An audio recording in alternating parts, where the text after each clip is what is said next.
Welcome to day 173 of TFIF 365. And so today I am just waking up, but I woke up from a dream, and this is the message that I got from the dream, and I'm just going to riff because it is about, when I talk about supremacy-free, coercion-free, discrimination-free, and exploitation-free, and when I talk about the fact that this is a lot of internal work, a lot of self-reflection, a lot of self-accountability, trying to find ways of self-love, even if you have regrettable behaviors. So what came to me was developing a practice of regretting one's behavior versus saying to ourselves that I'm a bad person. It reminds me of when I was a teacher. And I was in the classroom, actually, because I'm still an educator. But when I was in the classroom, my practice was to correct the behavior versus shaming the child. And I've developed that from following a practice of youth development, which always was about developing the child, correcting behavior, but accepting them for who they are as they develop. And so one of the things, and then what's coming, so this is a riff. So one of the things that's coming to my mind is I had this young neighbor who went to the middle school that was near me. He fed into the high school that I taught at. But in middle school, he started getting in a lot of trouble. And he was a sweet kid, but, shit happens. And he started going to being locked up very early in middle school. And each time he came out, he would come down on the street to my house and say, "Hey, Miss Creighton, I'm back." And I wouldn't say, I want to know why he went in, because he was always honest about when he went in. So I would just talk to him about why he went in. But I would never say he was a bad person.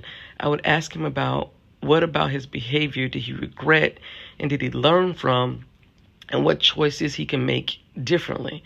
Now, mind you, a lot of the things that he was getting into, a lot of the behaviors that he was participating in that were, based on the law, illegal, were just circumstances. He was trying to survive and, doing the best he could as a child. Because he was still a child. And that's another thing. We adultify certain children, particularly black and brown children, and keep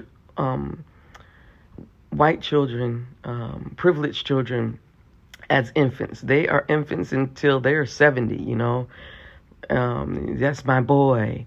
But black and brown children, particularly boys, that's my man, And I'm getting off. Well, it's not off on a tangent, but I'm just trying to explain to you why I've always, since working with young people, have practice this behavior, or this correcting behavior of asking about, do you regret the behavior that you participated in? And if so, what can you do to make amends to those people that you harmed while changing your behavior so that you no longer are doing things that you regret, while also seeing you as a value and not something that should be thrown away. And a lot of us are walking around with those open wounds. We've done things in the past that we regret, and we intertwine our value of our mere existence to that. So what happened was I had this dream. I'll just tell you, I had this dream where I slept with my neighbor's husband. And right afterwards, I was like, oh my God, what the fuck did I just do? And I just was so ashamed. And it was so much like I'm a bad person. Whereas, yeah, that behavior I regretted that behavior, but it didn't make me a bad person. And that's what I had to, in the dream, I was trying to work that out. That I regretted the behavior, because if I regret the behavior solely without attaching me being a bad person, then there's something I can do to make amends and to change that behavior and to not repeat that behavior in the future. I could, identify or try to figure out what led me to that behavior. Why was I in that moment gave into whatever feelings I had or whatever. You know, if it's something sexual like that, if you know, giving into these feelings, when this, neighbor was a friend, those whole kind of things. But if I regret the behavior, I can work my way back. But if I take it that I'm a bad person, if I take it that there is no coming back from this, what's there to stop me from doing whatever the fuck doing other things that I'm going to regret that lead me to more problematic and harmful behaviors? So that's why I'm unpacking here. And I woke up and I was like, yeah, I got to talk about this, because there's so much about operating or being indoctrinated in systems, institutions, and policies designed to privilege the few at the expense of the many, that when you look at the privileged individuals, they do things and they never seem to regret it, and no one ever says that they're bad people. It's like, oh, boys will be boys, or, that's how they do. But people from marginalized and vulnerable communities, we do things, and it's a life sentence for us. We can never come back from that. I guess that's what the message is I have.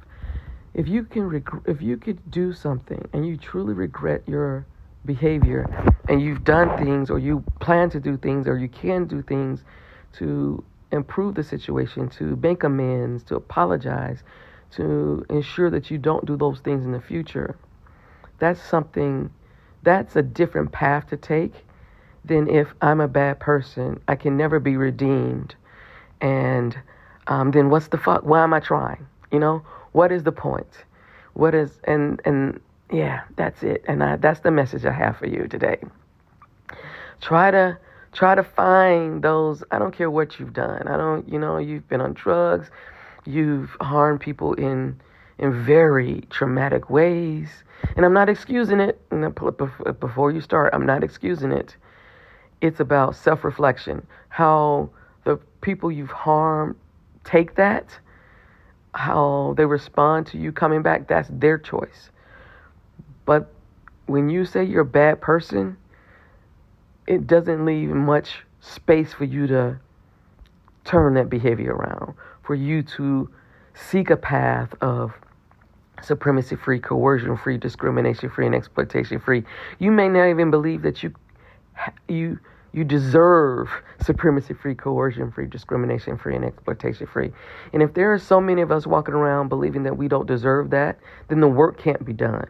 And so I guess that's what it is. My brain is trying to figure out a way how to get people on a path of supremacy-free, coercion-free, discrimination-free, and exploitation-free, who've existed in this world believing that they're bad people, they're unredeemable. And if that's the case, they have nothing to lose. And if we're walking around with a whole bunch of people who have nothing to lose, we will never get to the place that is more equitable for the majority. We'll never get to the place where those individuals can be loved. Can others can see the value in them. Because if you're valueless, what's the point? So, yeah, it's a bit heavy for first thing in the morning, but for me, it's there's some joy, there's some light, there's some grace, there's some honor, there's some hope in that. So, until tomorrow, I'm going back to bed.